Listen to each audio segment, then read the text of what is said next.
ఏది నిజం? ఆ 400 ఎకరాల భూమి ప్రభుత్వాందా, హెచ్సియుదా? హెచ్సియుది అంటున్న ప్రతిపక్షాలు, కాదంటున్న ప్రభుత్వం.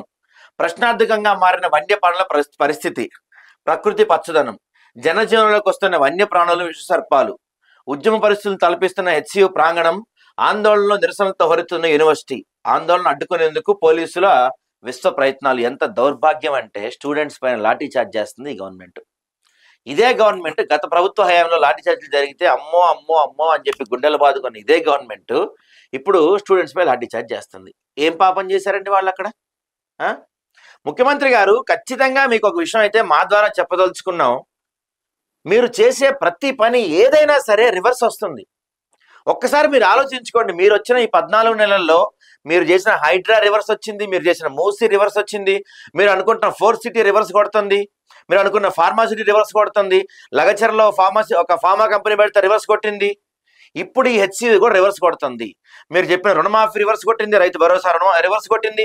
మీరు చేసే ప్రతి ప్లాన్, ప్రతి పథకం కూడా రివర్స్ అవుతుంది. మీకు బీసీ కులగణన మీరు చేపట్టింది దేశంలోనే అత్యంత అద్భుతమైన కులగణన మీరు చెప్పుకుంటున్నారు, కానీ దానివల్ల మీకు మైలేజ్ ఎంత వచ్చిందో తెలియదు, కానీ మీ పార్టీకి దానివల్ల చాలా పెద్ద ఎత్తున నష్టం జరిగిందన్న విషయాన్ని మీరు గుర్తుంచుకోండి. ముఖ్యమంత్రి గారు, మీరు వేసే ప్రతి అడుగు, ప్రతి స్టెప్ కూడా రాష్ట్ర భవిష్యత్తుకు సంబంధించింది.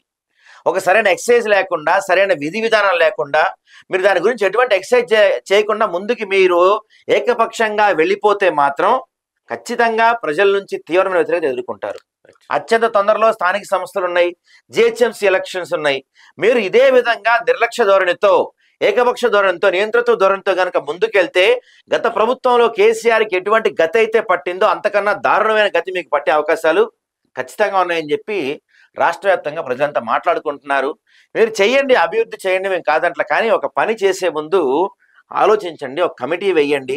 ఇది చేస్తే ఏంటి, మనకి ఎంత పేరు వస్తుంది, ఎంత చెడ్డ పేరు వస్తుంది, ఇది నిజంగా అవసరమా? ఎప్పటికీ సంపాదన సంపాదన సంపాదనగా ఎంత సంపాదించుకుంటారండి?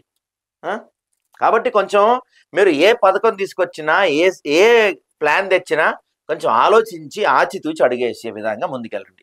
గత ప్రభుత్వంలో మనం చూసాం, 100 ఎకరాల్లో భూములు అన్యక్రాంతం అయిపోయాయి. 1 కాదు, 2 కాదు, 100 ఎకరాల భూములు దొబ్బి తినేశారు వీళ్ళు, బీఆర్ఎస్ వాళ్ళు. ఓకే, వాటి గురించి